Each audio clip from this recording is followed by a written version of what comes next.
яг одоо манайх BBX гэдэг нэг банк ус зориулсан системээ хөгжүүлчихэд ингээд яг ингээ банк усуудад ингээд зараад яг нөө саас үйлчлэгээ болгоод ингээд явж исэн. Тэгээд хангал ирээд тэгээ уулзаад магадгүй ийм гээ. Тэгээд энийг ингээд за шаал өөр нөгөө нэг шууд зээл өгдөг. Одоо мөнгөөр зээл өгдөг ийм систем байж хахад мөнгөөр зээл өгдөг. Ийм ороод ирэхээр энэ бас ер нь нэлээд ийм чаленж болж исэн. Яг систем ингээд нэвтрүүлээ хөгжүүлдэг. Тийм тэгээд яг тухайн үедээ болохоор за энэ ер нь яг нэг зээлийн систем гэж ойлгоод ингээд энэ BBX систем ажиллах юм байна гэд ингээд болох юм байна гэд ингээд ойлгоод ингээд гэрээ байгуулад эхэлсэн байдаг. Одоо ямар гэрээнээс буцалтай биш үү те. Тэгэл за яг тэр програмыг хөгжүүлэлтэнд энэ хүн чинь байгаа бүх 20 сая танаад өгсөн гэсэн шүү дээ. Харин тий. Хүн чинь нөгөө бизнес итгэлээ шүү дээ. За волейбол хийгээд мөнгө буцааж өгөө гэрээ туслах шиг амрах юм байхгүй тий. Одоо волейбол хийвэл болчих шүү дээ юм чинь.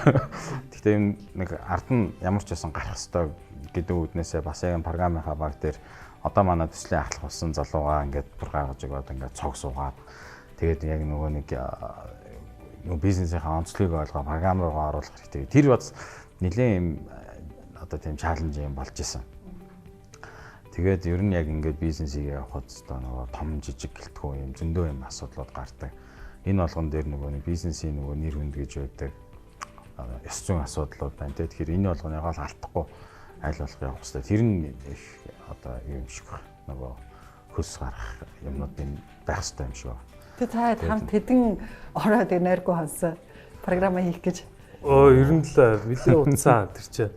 Яг юм өөрөө StorePay нөгөө нэг модель нь тэр develop хийхэд ингээд цоошин болсон. Ерөнхийдөө тэр банк усуудынхаас шал өөртөө бэлэн байсан системээр жоохон өөрчлөлт ашиглчих гэсэн чинь болохгүй юм байна гэд бүх юм шинээр хийх юм байна гэд шинээр хийжтэй.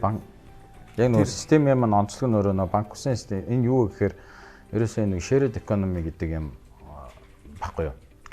Бид нэр одоо юу гэдэг нь банк ус болгон өөрөө систем хийгээд ингэ явах юм бол үнэтэй. Энэ үнэтэй байна гэдэг чинь ямар сул тал гараад ир чинь гэхээр нөгөө банк усын зардал өндөр байх юм чинь банк усынх нь зээлийнх нь хүн өндөр л байна гэсэн үг шүү дээ. Тэгэхээр энийг буулгахын тулд дундын юм shared систем байж болох юм аа гэдэг. Ингээд ийм систем хийгээд энэ банк усууд гэсэн. Тэгээ энэ чинь тодорхой хэмжээний зах зээлээ дүүртэл яваад тэгээ энэс цаашаа угаасаа нэг зогсноо л гэсэн үг шүү дээ. Тэгээд яг ингэ явж исэн StorePay болохоор яг эхлээд ингээд уулзаад ингээд явж байхад яг банк ус гэдгээр ойлголтоор ингээд явцсан. Тэгээ яг ажил ингээд эхлэнгуут өөр концепц болоод ингээд явцсан нь дөндөө хөгжүүлэлт хийсэн. Хэрвээ би ингээд мөнгөөр ингээд зардал мардлаа ингээд тооцох юм бол хэдийн нэт авцсан. Тэгтээ нэг нь эхэлсэн ажил учраас ингээд дуусах хэвээр урт хугацааны хамтын ажиллагаа энэ байх хэвээр. Үр дүнд нь яг үндсэндээ ингээд захиалагч болон гүйцэтгэгч ингээд хоёулаа л хождог. Яа тэгвэл манай систем хөгжиж байна. Суур платформоо сайжирч байна. Эндэн зориулсан суур платформынхаа юмнуудыг бид нэр сайжруулж байна. Одоо тэгээд танаас систем л гадагшаа гарах нь шүү дээ. Давхар StorePay дагаад тийм гэсэн үг шүү дээ. Тэгээд энэ чинь хамтдаа цог хөгжөөд явж байгаа юм боломж баггүй тийм.